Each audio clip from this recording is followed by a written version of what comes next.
It's only a game. Why is it have to be mad?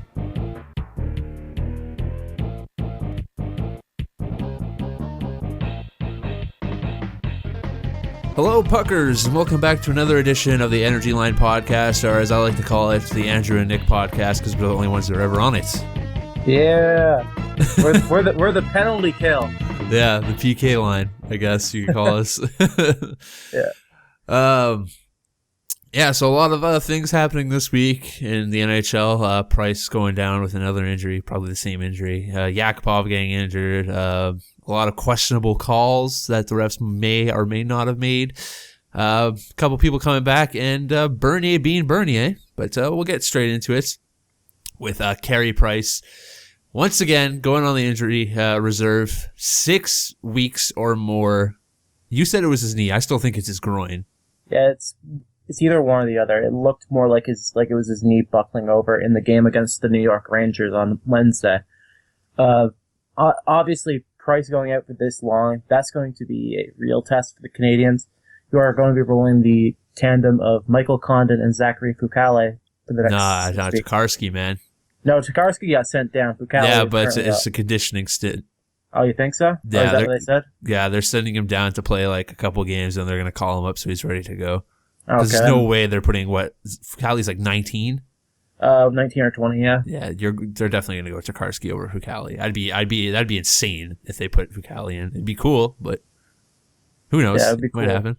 Hey, who knows? But for now, it does make a little bit more sense based on. I mean, Fucale has been playing pretty well with the St. John's Ice Caps for the past few weeks. He won 2 games against the Marlies this week.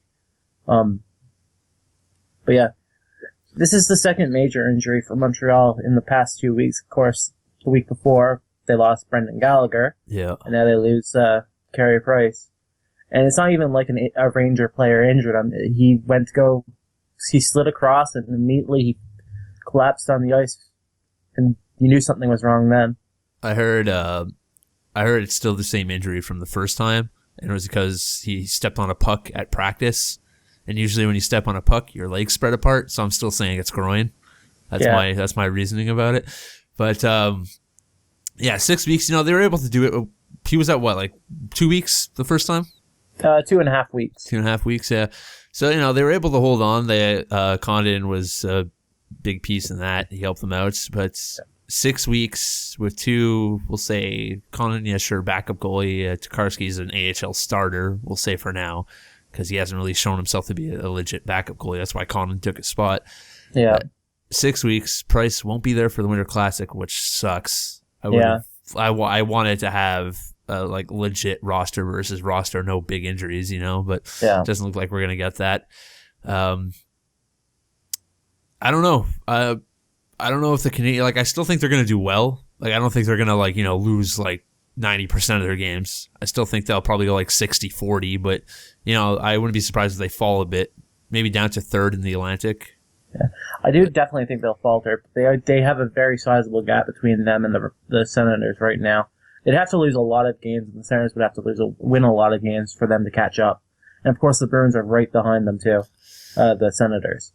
Yeah. As for how they're going to do, a lot of players have to step up, and one player that stepped up this week was Alex Galchenyuk. He had 4 goals this week, including the game tie against New Jersey and the 2 goals against New Jersey at home in the back-to-back. But you have to think maybe Max Pacioretty and Thomas Plekanec have to start chipping their own weight. They're the first line, and they need to get going. They need that Brendan Gallagher spark, man. Yeah, they need Brendan Gallagher back. He's not going to be back for 6 weeks or 5 weeks now. That's the thing, man. He comes in, he moves around, he gets the bodies going after him, which leaves Pacioretty wide open. Just lets them shoot. Yeah. That's what I noticed against New Jersey. They were very weird looking without Gallagher in the lineup. Sure, they beat the Rangers. Yeah. But, against New Jersey, against a team that's more of a system style, in your face team compared to the Rangers, who are more straight up, we're going to, try to outscore you kind of team, and hope that Lundqvist bails their ass out every 5 seconds. So, yeah. I thought that Devontae Smith-Pelly played pretty well with Pacioretty and Plekanec that first game. I thought he did. He scored twice, didn't he? He scored twice, and he did a lot of the same things in the games against New Jersey. He went to the net to try to get a surprise puck past Schneider. But of course, you can't get them all. And this has to be said once again. Maybe the Canadiens look for a trade for a top 6 forward to replace Gallagher for 6 weeks, and then slide down to the second line with Galchenyuk and Eller. I kind of hope they do get somebody. Yeah, because I don't want to see the Canadiens succeed, but if they want to succeed, they need a top 6 forward, in my opinion. Yes, they do, especially for, like I said, the second line, or even the first line if they find immediate chemistry with Pacioretty and Plekanec, so that Gallagher can go with Eller and Galchenyuk. Yeah. Anyways, Price out 6 weeks. That's a huge loss. Hopefully for the Canadiens, Conlon can play well and they don't lose faith in him, because that's the last thing you need. I've seen teams lose faith in their goalies and then things just go to the shitter. All right, we'll jump over to Edmonton, where Nail Yakupov is injured 2 to 4 weeks, not by a hit, not by a slash, not by some off-ice injury, by a referee of all things. This is the ultimate. Come on, ref. Yeah,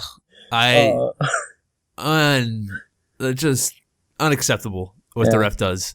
The ref is backing up after I can't remember if he was the one who dropped the puck. He was the one who dropped the puck. Yeah. He was backing up, he fell, and he grabs onto Nail like, hold me, Nail, hold me. And then he falls and hurts Yakupov. He trips over Yakupov's foot, I think. Yeah. Backing up. And then instead of just falling on his ass, grabs Yakupov by the collar of his jersey, two-hands him, and pulls him down, which makes Yakupov, his knee buckle and his ankle, messed up. And, now he's out 2 to 4 weeks. So that was one of the better players for Edmonton this year, along with Connor McDavid. Both of them were doing well together, and now they're both out. So Yakupov was playing really well for the past couple of weeks, too. And this has been one of his come-out season, which is something to say for a first overall draft pick. But he's been in the league, 2 years now? This is his third? Yeah, this should be his third year. Yeah, it sounds right. I guess that's right. I can't remember. Third or fourth. Yeah, but that's just unacceptable. I can't remember the name of the referee. I didn't write it down here in my notes, but I couldn't believe it when I saw it. I was like, it was like ref injures Yakupov. That's what the headline was, and I was like, okay, I assumed Yakupov would be coming down the boards, and the ref would be on the boards, and maybe he hit the ref with his head down and hurt himself or something. But no, it's direct ref injures Yakupov, pulls him to the ground. There's no reason for him to do that. No, not at all. I will admit I'm an asshole and I laughed at it, but at the same time, it's hilarious. Yeah, it's hilarious, but it's still unacceptable for that ref. Mm-hmm. Anyways, that sucks for the Oilers, but they already sucked to begin with, so whatever. Yeah. Let's move on to the Bruins, because I don't get to talk about them enough. I haven't talked about them in 2 weeks now because they haven't been doing very well, but this past week and a bit, they've been killing it. Even though they've been playing like crap most of the time, but they've been killing it.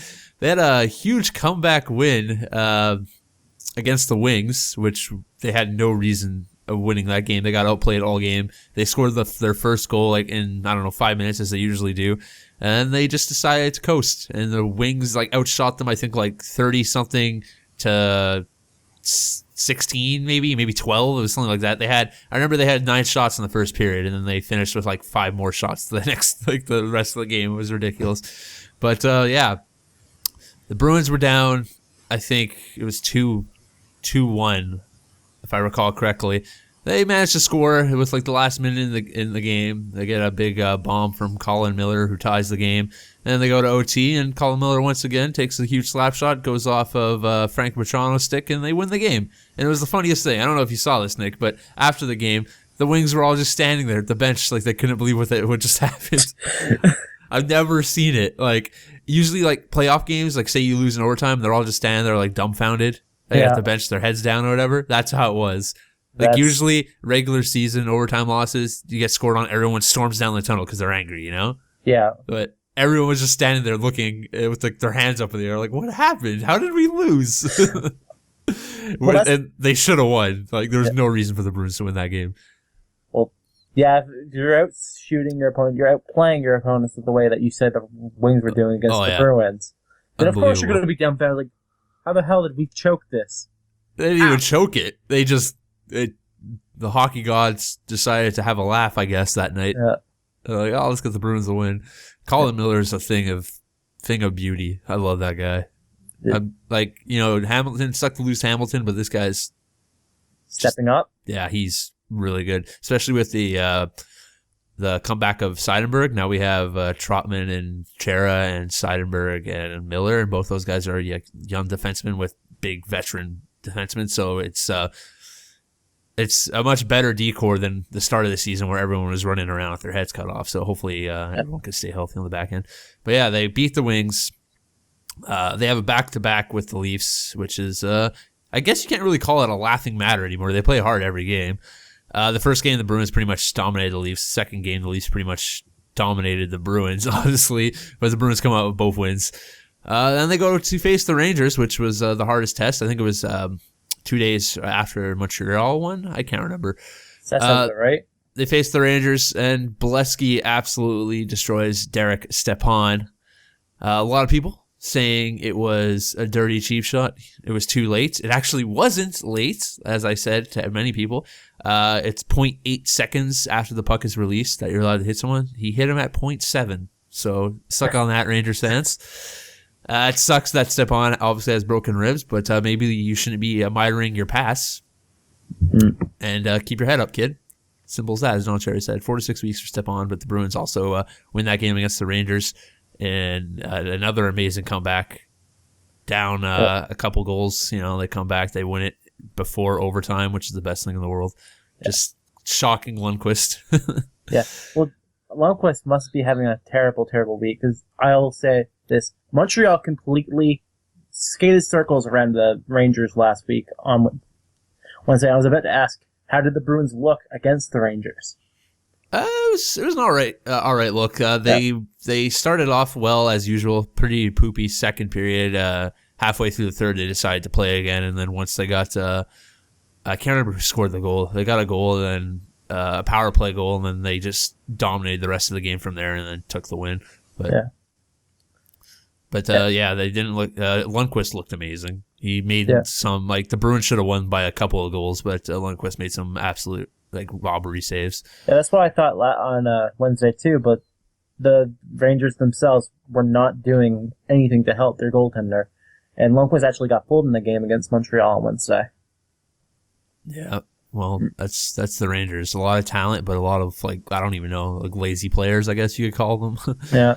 Guys that come to play sometimes. But, taking out Stepan was the game changer, honestly. Yeah. Because the Rangers were starting to put it on. Like, they were, like, keeping the Bruins in their zone, and then Beleskey's like, crunch. Bye-bye, Stepan. And then I think Dylan McIlrath came in to fight him, which he should do. That's exactly what you should do in that situation. You don't let your star players get hit. I don't care who it is. It could be the cleanest hit in the world. You just don't let that happen. So he comes in, then he gets the major. So they were down a defenseman and a forward for a while until McIlrath was back in. But a lot of people in the Beleskey hit, they're like, it was so late and dirty and boarding. First of all, it's not boarding. He hit him from the front. Late, like I said, it was 0.7 seconds. But I hate people who see hits and debate it was late when they watch the slow motion version. It's like, of course it looks late. It's in slow motion. You watch it in full speed, it looks perfectly fine. Yeah. Like, every hit in slow motion looks like it's late because it's in slow motion. The guy passes it, it's off his stick for 0.7 seconds, and it looks like it's off his stick for 3 or 4 seconds. So, yeah. Anyways, impressive 5-game winning streak for the Bruins. Hopefully they can continue it for my sake. They go out west this week. They got Edmonton, Calgary, and Vancouver. All relatively easy games. They usually have good Western runs. Vancouver will probably be the hardest one, but you never know. Edmonton and Calgary can surprise you with their speed. So we'll move on to another questionable call. Brandon Dubinsky of the Columbus Blue Jackets cross-checks Crosby in the neck. They're battling for position in front of the net. Hits Crosby in the back, as they do with the cross-checks. It's fine. You push the guy around. And then Crosby goes down a bit, and he goes up high and just clocks him in the back of the head, the neck area. Even breaks the stick. Yeah. It doesn't, snap it in half, but it bends and it breaks. You can't use it, so you got to throw it away. But it breaks the stick on Crosby's neck. and he gets one game. One game is ridiculous. It's insane. Any other player would get 3 at least. Any other player. I was thinking 5, honestly. Yeah, this is a star player, so 5 would make sense. Like, I don't even care that's a star player. It's the fact that if this, like, a lot of people, like, I say, like, you shouldn't base it on the name behind on the jersey. Like, sure, like, if they continue, like, the John Scotts, you know, Rev Torres, Zach Ronaldo's for that thing, if they continue to do something, like, bad stuff, like, if Ronaldo did this, he'd be gone for, like, 50 games. But, yeah. If it was, like Dubinsky should have at least got 5 for this. Ronaldo would have got, like, 50 because he's a repeat offender. Dubinsky's apparently never done anything. But still, this is ridiculous. If Ronaldo or John Scott slashed the guy, like a little tiny slash, they would have got like 10. Yeah. You know, and Dubinsky does a little slash. Anybody does a little slash that doesn't have a record, they get nothing. They get a slap on the wrist, a penalty, you know? So this is, I hate how they call it like that. They have to call what happens, not the name on the back. I don't care if the guy's a first-time offender. It's like if I was a first-time offender and I cross-check someone in the face, would I get 3 games? No, I should get like 15, 20 games, you know? Yeah. But it's stupid. I couldn't believe it. And it's on Crosby, which is just insane. That's like, you know, the poster child of the NHL. Yeah, you expect something bad happens to Crosby, you gotta give him more than 1 game. That's what I've always thought. Like, oh, this happened against Crosby? He's gonna get 5 or 6 games. It's insane. Yeah. Absolutely insane. I couldn't believe it, honestly. I couldn't believe it either. It was like, he cross-checks him in the back of the neck, breaks his stick. That's 1 game worth. Yeah, right. And the best thing about it, right after that, Crosby goes down on the ground and he cross-checks him on the ground. I was like, are you kidding me, you asshole? Yeah.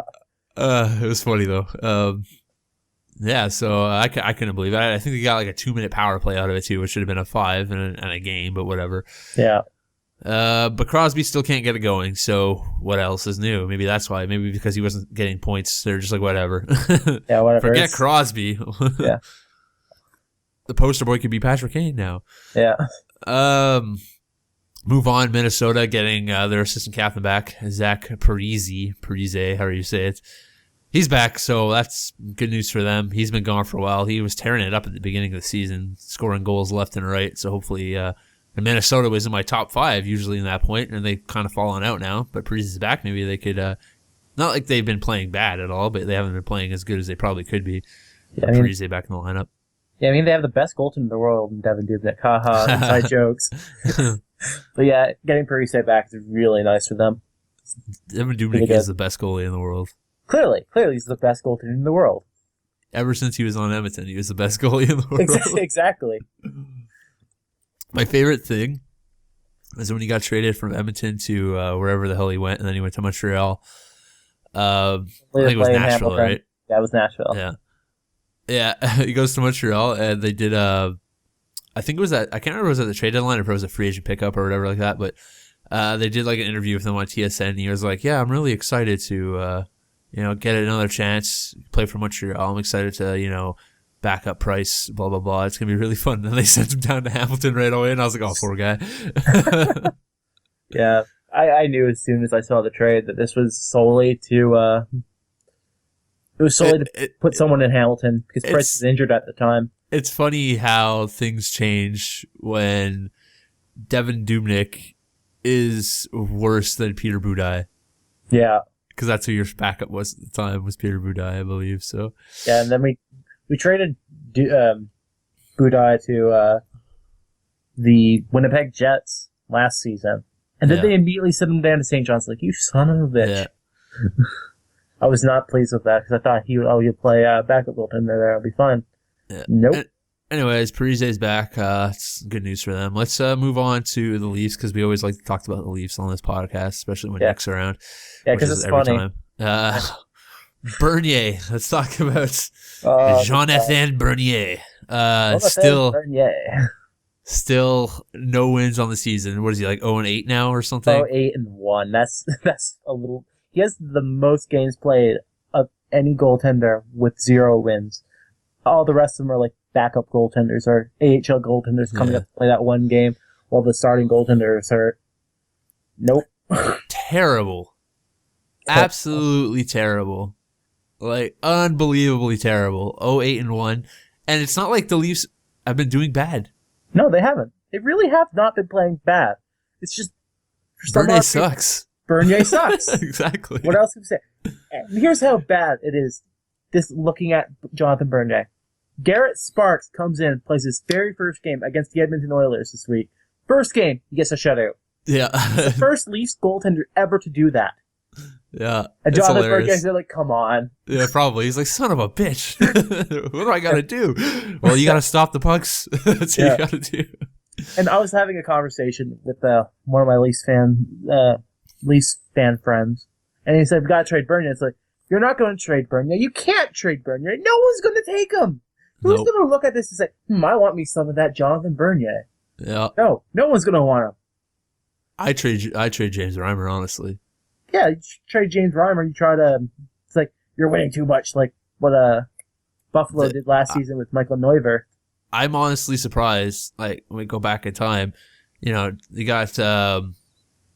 Reimer, kicking ass in the playoffs, at least the playoffs, and they signed Bernier. I was shocked, not the fact that they traded for Bernier, but the fact that they didn't get rid of Reimer right after that. Yeah. I thought that was the perfect time. Obviously you had no faith in Reimer, so you go out and get this guy who's supposed to be good, who really isn't. Yeah. And this would have been the perfect opportunity to trade Reimer because, obviously his value is probably at the highest it was ever been at. And they didn't trade him. And then, he struggled for like a season or two, and now he's back and looks like the same form he was at when he was in the playoffs. But of course, injuries, whatever, sucks. But I still can't. I trade him. Yeah, I still don't understand why they went out and got Bernier after that. I don't see how they have no faith in a goaltender who brings you to Game 7 in a playoff series against a much tougher Boston Bruins squad. And that was the year the Bruins went to the Stanley Cup Finals to lose against the Blackhawks. Yeah. They've only won it 3 times in the last 3 seasons. I don't know why I didn't remember that. Yeah. Freaking, what was I going to say? I just completely lost what I was going to say. Oh my goodness. My brain farts. I love those. Love those. Anyways, yeah, so, I don't understand it. I think it was, general manager was Dave Nonis, wasn't it? That's why they went out and got Bernier, because Dave Nonis is an idiot. Yeah. All right, we'll move on. Talking about the Leafs, hopefully Reimer could come back sooner rather than later. Or Sparks could become a spark for them. Terrible jokes. Let's move on to Patrick Kane. No charges. No charges. Yeah, you want this guy as your poster boy? That's why I said that. Yeah. Patrick Kane, the poster boy of the NHL. 19-game point streak. That's an American record. Yeah. Absolutely insane, man. 19 games in a row, at least 1 point in each game. I think he's probably leading the NHL. I would assume he has to be leading the NHL by now. He's on top. I think he's on top of points, but I'm pretty sure that Jamie Benn is still leading in goals. Yeah, well, that's what I meant by points. Yeah, points. Because I know him, Ben, and Sagan were fighting it out for a while, but 19-game point streak, that's got to have him at top for sure. Yeah. Yeah, so that's an American record. That's insane. I wonder when it's going to end if it ever... Imagine he goes the rest of the season. Yeah. Oh my, he'd have over 100 points easily. Yeah, easily. And then never get a point in the playoffs. No. Kane is probably the best playoff performer I've seen in recent years. He's really good in the playoffs. When you look at players that perform pretty well in the season, then... that's why I say he's probably one of the only guys that's worth the money that he's actually being paid. He's like in the $10 million range. Yeah. And, he performs, he'll get you 80-plus points in the regular season if he's healthy. And then he'll get you, like 20 points in the playoffs every time. So, yeah. Yeah, so. Yeah, Patrick Kane's a really good player. I don't like him, though. I still think he's a jerk. Oh, yeah. It's like on the ice versus off the ice. I guess for you, it's the opposite of PK Subban, where you hate him off the ice, but you think he's a class act off the ice. Yeah, well, he is a class act off the ice. And it's true. He's a jerk Tremendous on the ice, too. Yeah, he's a dickhead on the ice. Yeah. I can't stand him. I can't... it's enough. I don't even want to talk about it. Yeah. So the Kane 19-game point streak, that's the last thing we're going to talk about tonight before we move on to our power rankings. So let's get into that. Yay. All right, Top 5. top 5 power rankings. Last week, number 5 was the Ottawa Senators. This week is the Arizona Coyotes. They're on a 3-game win streak in the Western Conference, and they're being the start of the season Arizona Coyotes again. Getting wins. They're weird. They're weird. I don't know why they'd want to. I don't understand that. If your team's not good, why don't you just tank? Like, I know it's hockey, you want to win. You don't want to just lose. But if, like, as a fan perspective, I wouldn't want my team to win. Like Calgary last year, I wouldn't have wanted them to get to the playoffs. Yeah. Because imagine they would have got like a top 5 for sure if they were predicted where they were supposed to land, and they would have got a better player, and they would have been a better team. But whatever. Yeah. Whatever. Anyway, last week at number 4 was the Montreal Canadiens. This week is the Boston Bruins. Woo! Woo! Yeah, they had a 5-game win streak this week, and they're climbing up the Atlantic Division rankings. I think they're in 3rd now, after beating the Red Wings.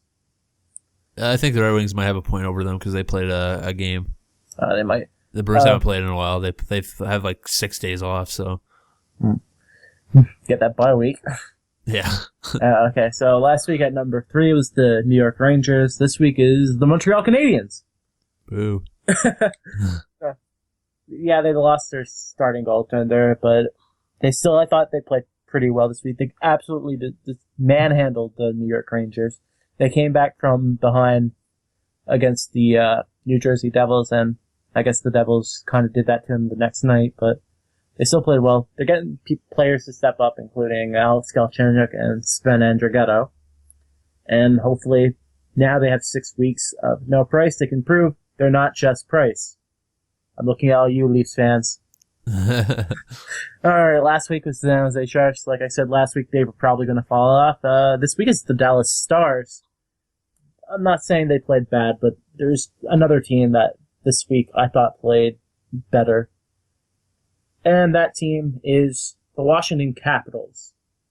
They're also on a 5-game win streak, believe it or not, even though we didn't speak about them.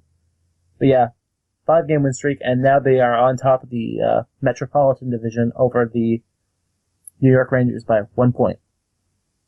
Those Capitals are good. Yeah, the Capitals are good. My top 5. Last week I had San Jose at 5. They have fallen out of my top 5 rankings. Boston taking the spots. Finally, I think this might be the first time they've been on my top 5 all season long. Maybe. I can't remember. I think so, too. They finally made it, and even though they haven't been looking good, that 5 games looks good, and with the week that they have coming up, they should make it at least 6 or 7 wins in a row. I'm not sure about Vancouver, but if they don't beat Edmonton and Calgary, I'd be surprised. Number 4 last week was the LA Kings. They've also fallen out of the top 5, and the New York Rangers have fallen from 1 to 4. Not a very good week for them, losing to Boston, losing to Montreal, especially to Montreal. That was a big game they had to win, and they didn't even show up, so put them down at 4. Number 3 last week was Montreal. Once again, it's Montreal. They stay at number 3. Still a good team. They would have been 4th. The Rangers would have beaten them, but, that's how the cookie crumbles.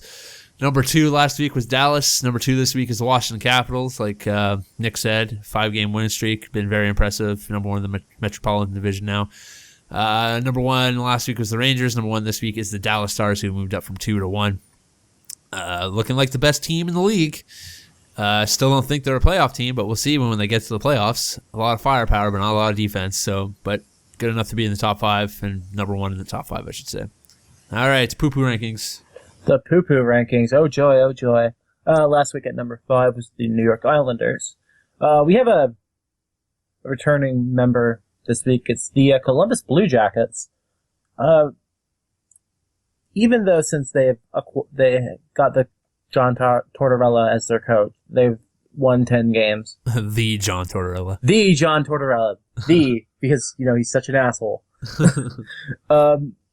They're still at the bottom of their division. They're still at near the bottom of their conference. And, that 10 games, they're good for them, but they might want to tank a little bit better, try to get Austin Matthews. Last week, number 4 was the Predators. Like I said last week, they probably would not be on there because last week was a horrible week for the Predators. Yeah. This week is the Calgary Flames. They're shit. Yep. They They don't have what they had last season. I don't know what they had last season. Luck, the horseshoe up their ass. Oh, is this a PG show? They believe in themselves. They believed in themselves. I guess they don't believe in themselves now. Whatever. And their goalies were playing unbelievably well. Yeah. For who they were. Yeah. And now they're poop. Because that's why they are. They're the poop rankings. Yeah. Last week at number 3 is the Jets. This week is the Hurricanes. I'm not quite sure if the Hurricanes are currently last place. No, wait. No, that would be the Blue Jackets, wouldn't it? No, the Hurricanes are last place in the league. Oh, they are? Yeah, I believe so. Well, yeah. I think it's the Oilers and Flames. It might be. Well, whatever. Carolina's worse. Yeah. Yeah, Carolina's worse, and you have to think maybe their captain doesn't want to play for them anymore. And no, he does. He does? Yeah, he's always like, I want to keep signing here, Eric Stahl. Yeah. Guy's a bum. Yeah, one has to think that Cam Ward's sign in the Hurricanes is coming up. Sure, he's won you a cup. That was 10 years ago. Time to move on. That was back when he was on coke. Yeah. Swear to God. I've said it a million times in that Edmonton series that Cam Ward was on coke. I wouldn't be surprised. Yeah. I'm pretty sure the Oilers would have won that series if their goaltender at the time. Yeah, Rolison didn't get hurt. Yeah, probably. Both really bad teams on paper. Yeah. Go back and look at it. It's terrible. Yeah, I know. Carolina's is a bit better, but Edmonton's is, oh my God, it's bad. Yeah. But that was a really good story that year for Canadian sports fans. Someone to cheer for, especially for the youngins. Geez, I was 13 back then. Yeah. Last week, number 2 was the Oilers. This week is the Avalanche. What have we not said about the Colorado Avalanche? Like, I can't, every week. That they're good. Yeah, that they're good. No, we say that. We say that they're always the best team on paper on this list. Yeah. And yet they always seem to be down here. Yeah. And number 1 last week was the Avalanche. They flipped with the Oilers because the Oilers. Because they're the Oilers. And his name is Connor McDavid. And his name is Connor McDavid. All right. My poopy 5. Last week, number 5 was Columbus. This week I got Colorado because they suck. They're terrible. I don't understand it. They should be good. And somehow, I don't know if it's Joe Sakic just loving Patrick Waugh, but I would have fired him already. Number 4, Calgary last week. This week I got Winnipeg. They're moving up a bit. They had a bit better of a week. They're still bad, but hopefully they could get out of the bottom 5 because I really don't want them to be here. Number 3 last week was Edmonton. They flop with Calgary, the Alberta teams. Calgary moving up 1 spot because they continue to be bad. Number 2 last week is Winnipeg. This week it's Edmonton because Edmonton is just terrible, and the loss of Yakupov isn't going to help that. And number 1 last week, I had the Carolina Hurricanes, and once again, it's the Carolina Hurricanes because they're by far the worst team in the NHL. It should be Arizona, but it's Carolina. Yeah. On paper, they're just terrible. Justin Falk leads the team in points. That's a defenseman, by the way. That's just a little bit sad. It's cool, but it's not like he's like killing it with points. It's not like he has like a bunch of points. I think he only has like 20 something. Yeah. Which isn't bad, but when you have guys like the Stahl brothers, you expect them to be leading the team, but they're not. So I trade both of them, but I'm not the manager over there. Nope. Anyways, that has been this week's edition of the Energy Line Podcast. You guys can follow us on the Facebooks at Energy Line Podcast. You can follow us at Spreaker.com. That's usually where we post all the stuff. First. It goes over to Stitcher as well. So if you have Stitcher on your phone, you can download it over there as well. Everything at Energy Line Podcast. We have a Twitter that we never use. That's Energy Line Pod. And of course, the YouTube channel, if you're watching there, HeroTheyCallMe. YouTube.com/HeroTheyCallMe. Links are all in the description and all that jazz. And I guess we'll catch you guys on the next one. Later. See you later, puckers.